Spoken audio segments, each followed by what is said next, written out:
Non, toujours pas. Oui, oui. Janine, merci. Et l'actrice, c'est Charlotte Lebeau.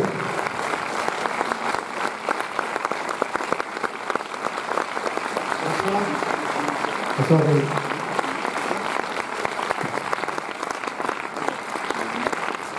Bonsoir. Bonsoir. Je vous rappelle, il y a des micros qui passent en salle. Est-ce qu'il y a déjà quelqu'un qui, pour une première intervention, première impression, première question? Eh ben voilà. Bonsoir, c'est une question pour M. Lesper. Merci beaucoup pour ce film, j'ai beaucoup apprécié. Je voulais savoir si le fait d'être à la fois acteur et réalisateur, pour vous, sur un tournage, vous êtes schizophrène, vous passez Si, moi je confirme, schizophrène. Ou est-ce que vous arrivez à maîtriser cet exercice et à intérioriser complètement? C'est un exercice qui était vraiment nouveau pour moi parce que j'avais en effet jamais fait sur le film. C'est pas mon idée au départ, je cherchais vraiment deux acteurs pour jouer ce rôle.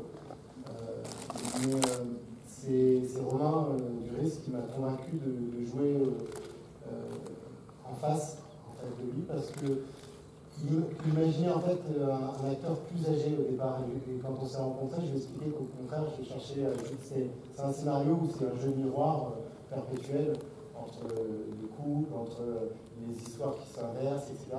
Et qu'à l'instar de tous ces jeux miroirs, je voulais que ces deux personnages aient un effet miroir, comme ça, même s'ils viennent de mondes complètement opposés, que même physiquement, ils soient sensiblement de même âge, qu'ils aient quelque chose en commun.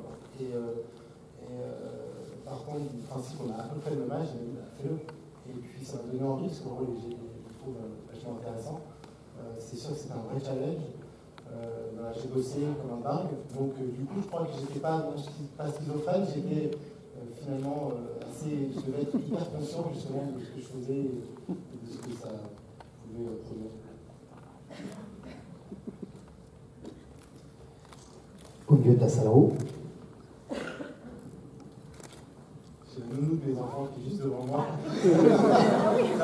Ça va, Sophie? Moi, la question, c'est pour Charlotte. Oui. Alors, je voulais savoir, par rapport au personnage féminin qui, en fait, est assez central, mais on ne sait pas grand-chose sur son état d'esprit. Vous pensez que c'est sur quel genre de femme? Quel genre? Je sais pas, il y a une lumière qui a l'impression d'être épileptique. Quel genre de créneau je me prends complètement dans la gueule?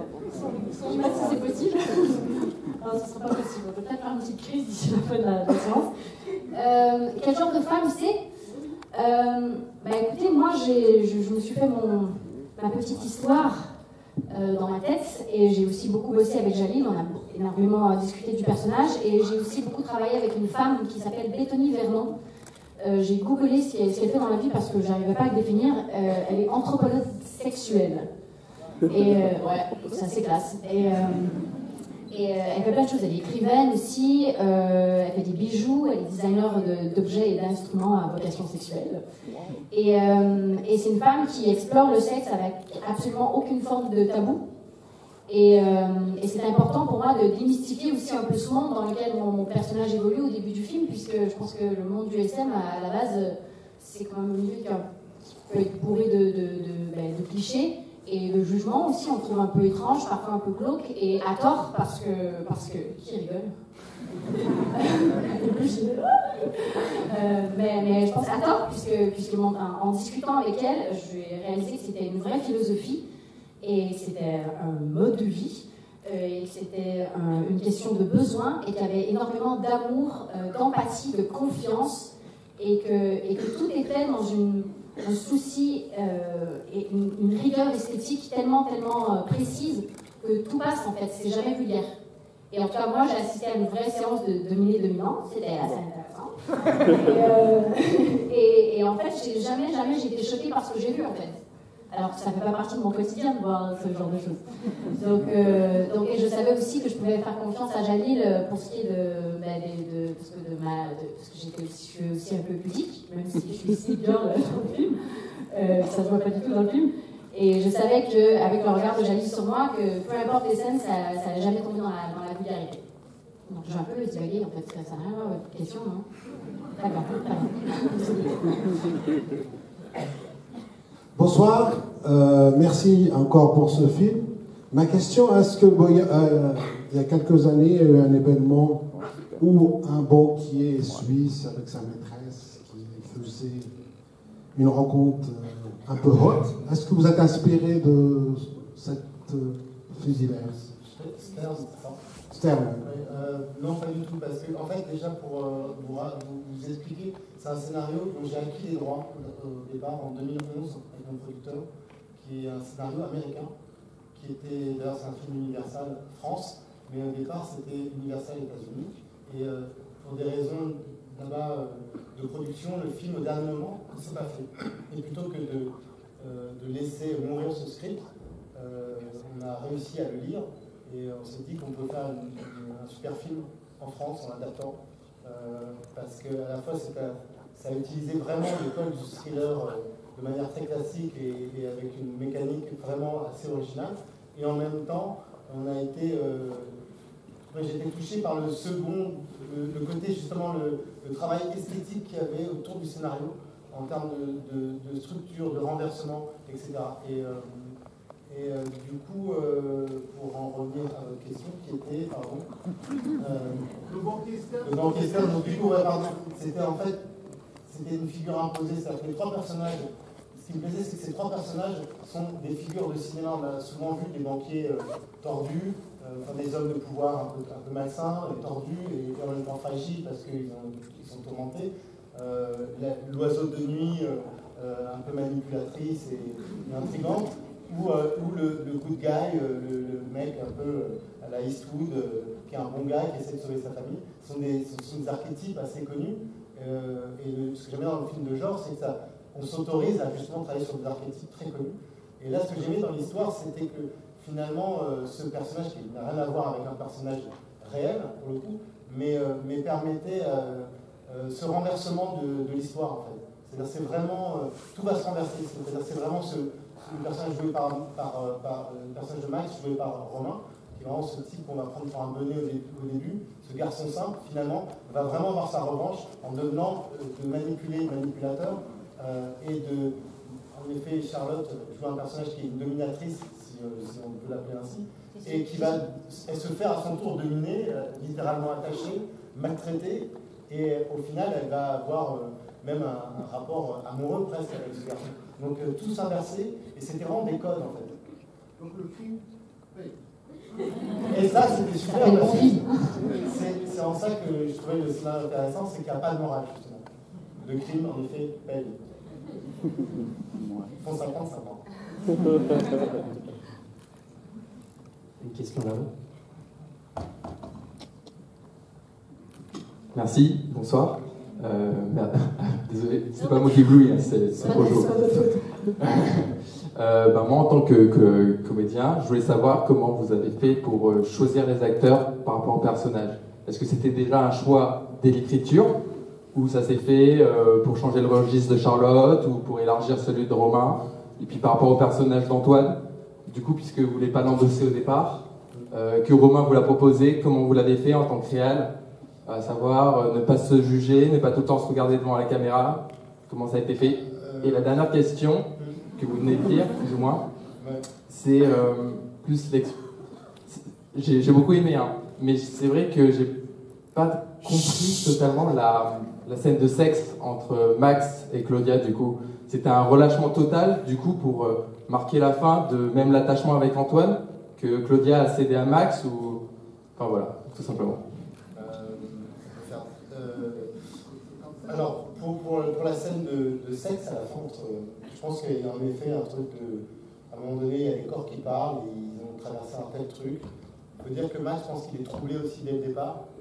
Et encore une fois, dans ce retournement de situation, il y a un moment donné où, quelque part, d'ailleurs, moi, c'est un de mes plans préférés du film, c'est vraiment le contre-champ sur Romain Duris à la fin de cet acte.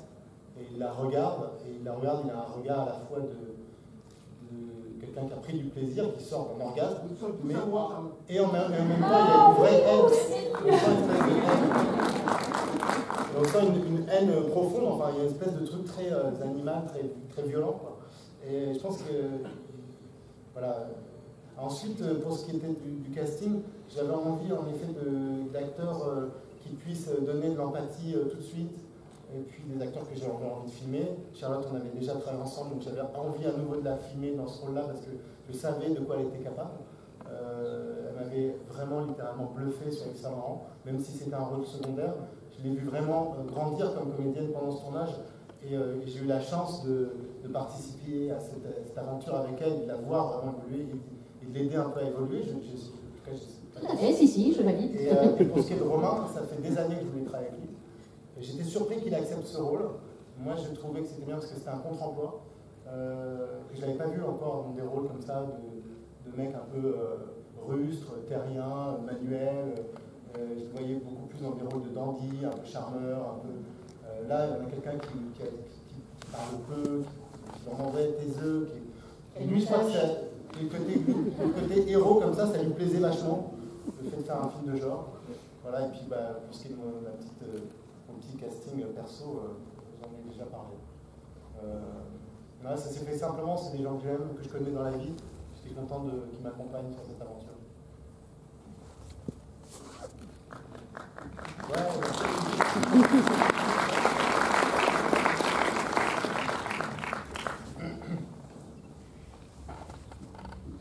Bonsoir. D'abord, bravo, on a passé un bon moment. Juste, est-ce que vous pouvez nous dire le budget du film? Pas le cachet des acteurs. Je vais commencer par le cachet de Charles. Plus élevé que le mien. N'importe quoi. Le budget, c'est 6,3 millions de mémoire. Ce qui n'est pas, en fait, pas beaucoup en fait, pour un film de genre français.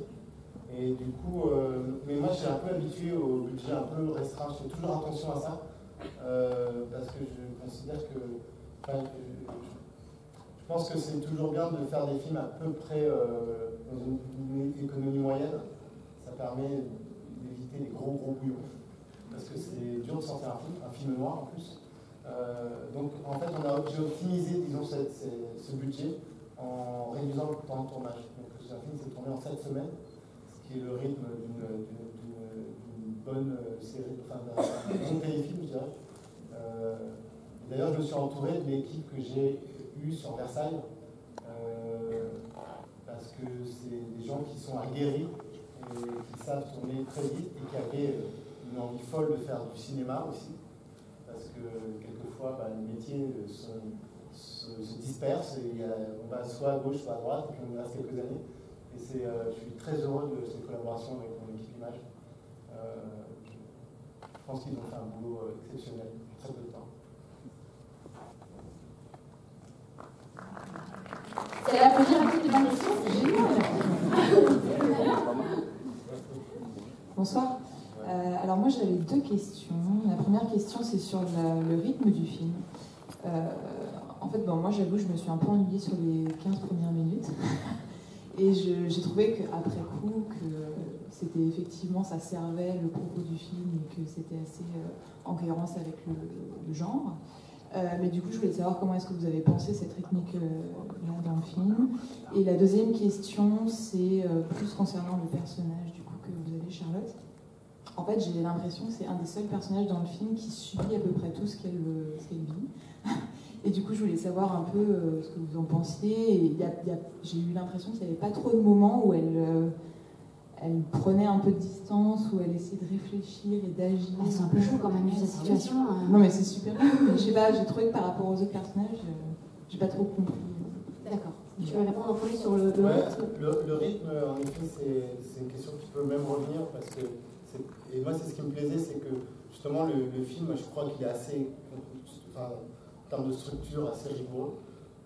Mais en effet, c'était ce qui me semblait, moi, original, c'est que ça utilisait les codes du thriller, mais en même temps sur un rythme qui est presque un rythme de tension sexuelle, en fait.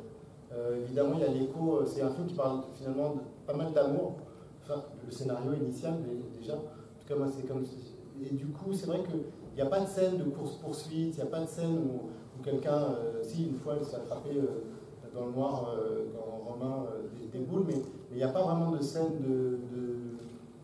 où on a peur par contre, on vit tant soit peu cette situation, on essaye de la décoder, de la comprendre, Et du coup, ça nécessite un rythme un peu plus lent, peut-être.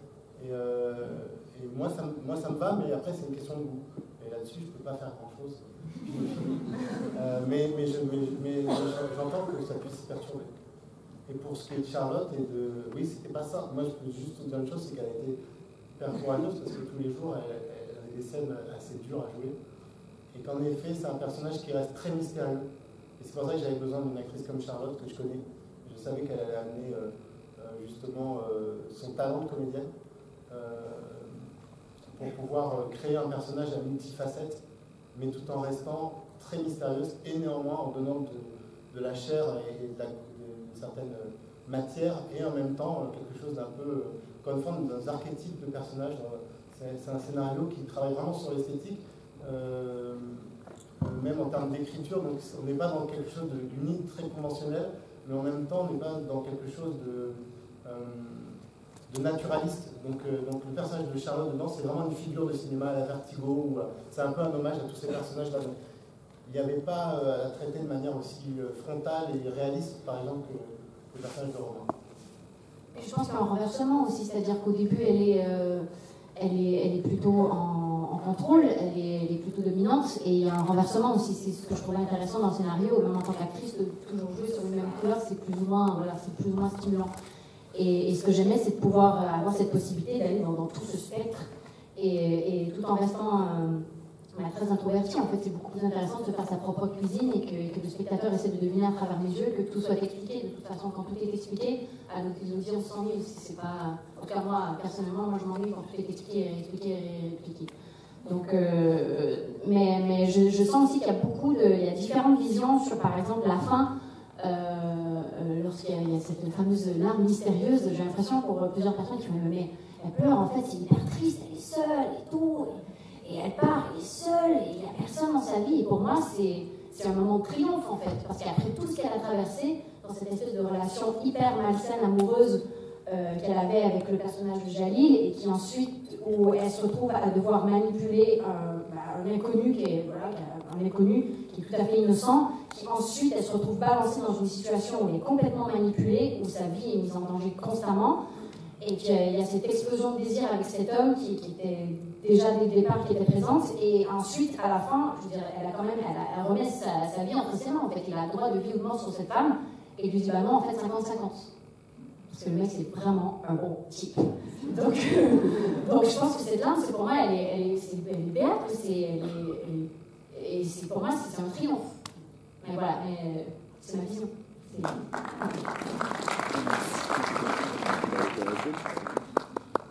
Oui, bonjour. Donc, je voudrais d'abord saluer la performance de Charlotte. Merci. Vous êtes Charlotte. Ah, coucou. Et en fait, je voulais vous poser une question sur le sexe d'un point de vue psychologique. Est-ce que vous pensez que ça relève d'une solitude et d'un profond besoin d'être aimé, ou qu'est-ce que vous en pensez? Non, on a déjà eu cette question, hein. C'est pas arrivé, hein, c'est vrai. Tu veux répondre? Non, je crois que c'était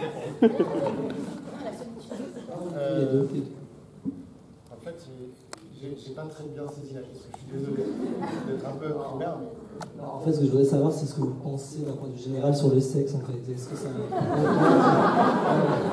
Alors, il aime bien qu'on le fasse. Je pense que ça, c'est clair.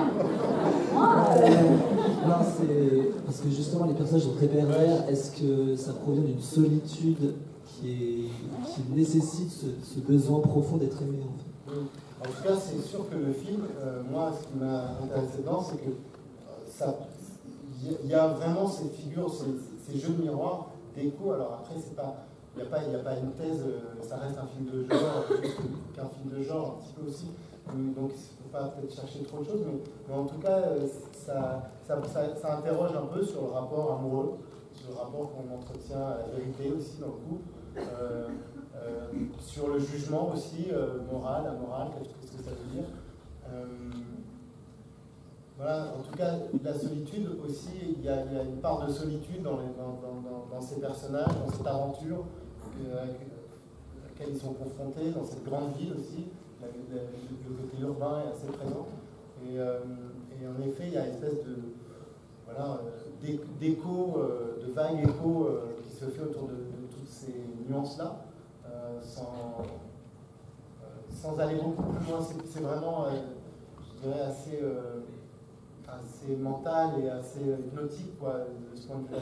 Je ne vais pas chercher grand-chose, mais ça rend compte, voilà, de personnages un peu particuliers. Mais on est tous un peu particuliers. Pour moi, je crois qu'il a très très bien répondu à la question pour la solitude et le sexe.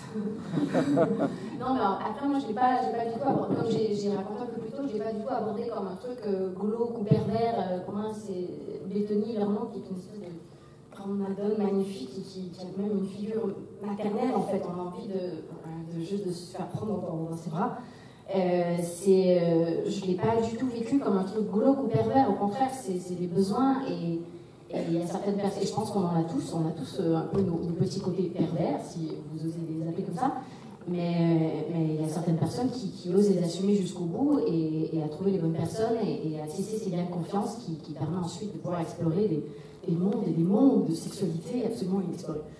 Voilà. Absolument.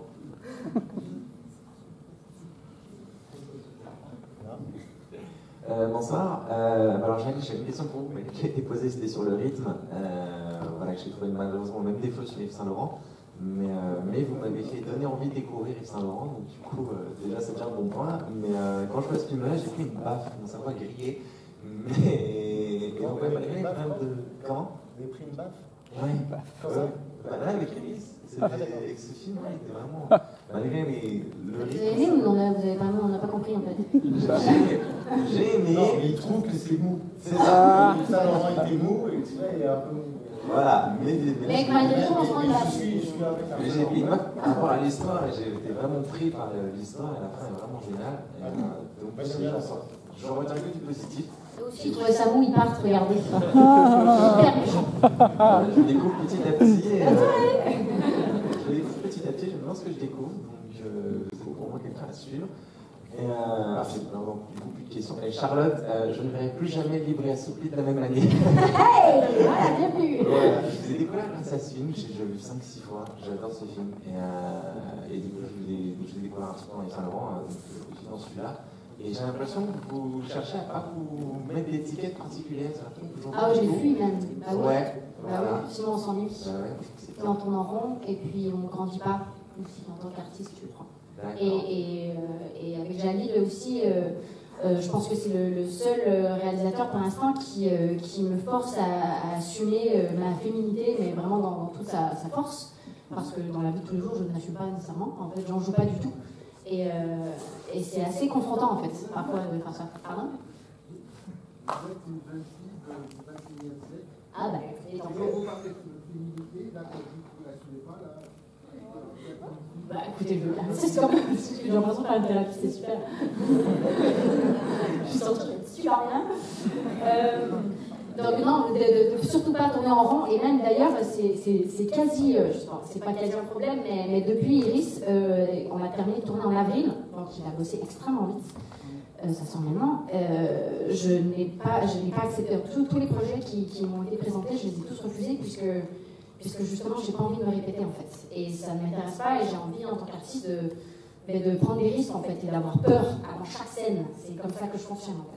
Autrement, voilà, je vais arrêter maintenant. Et j'avais cette petite question. Je vous ai vu dans The Walk et j'ai été surpris. J'ai l'impression que vous creusez un petit peu Hollywood et je me demandais aussi comment vous avez fait. Et si vous continuez de creuser Comment je vais pour Hollywood et si vous continuez aussi de creuser un petit peu plus une carrière hollywoodienne et aussi savoir comment c'est de tourner avec Baptiste et Félix, que je connais un petit peu, j'ai eu l'occasion de les rencontrer. Savoir comment c'est de tourner avec eux, on a vu que c'est. On est ici pour Iris, hein, quand même, il ne faudrait pas trop.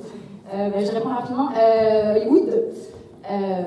Qui est un tout autre milieu, beaucoup plus gros, avec beaucoup plus de concurrence. Je sais pas, moi ça s'est fait assez naturellement. Je pense que j'ai une bonne étoile. J'ai commencé avec un film qui s'appelait Les Recettes du Bonheur, qui était The 100 Foot Journey, et qui était réalisé par Lal Sastrom et produit par Spielberg. Et quand tu es adoubé par Spielberg, à Hollywood, évidemment, tu as des petites. Voilà. Et j'ai rencontré Zemeckis grâce à Spielberg. Robert Zemeckis, et c'est comme ça, en fait, de fil en aiguille, j'ai fait ça, et ensuite, quand on te voit un peu plus là-bas, donc on est demandé sur d'autres castings, on fait des lectures, on fait des auditions, mais quand je retourne à Hollywood, personne ne me connaît, en fait. Vraiment personne. Je suis bas de l'échelle. Donc c'est aussi un très très grand défi, mais j'ai pas de préférence, en fait. Je m'en fous. Je pars. Et Baptiste est insupportable. Et qui d'autre, Félix? Félix, il a là. Mais il est insupportable dans un. D'ailleurs, il est ici ce soir. C'est pas une vanne. Il n'est pas dans la salle, mais il est quelque part dans le cinéma. Si vous courez quelque part, faites toutes les salles. Je pense qu'il allait voir Jack Reacher 2. C'est un bien naze. Donc là,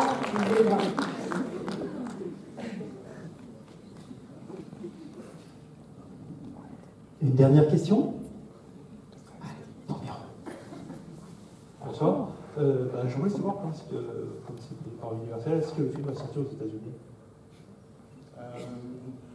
Pour l'instant, on est sur. En fait, on est en train de dealer des contrats. Je ne sais pas encore tout à fait, en fait. Mais on soit... dit les contrats. On dit les contrats. mais peut-être plutôt sur Netflix, en fait.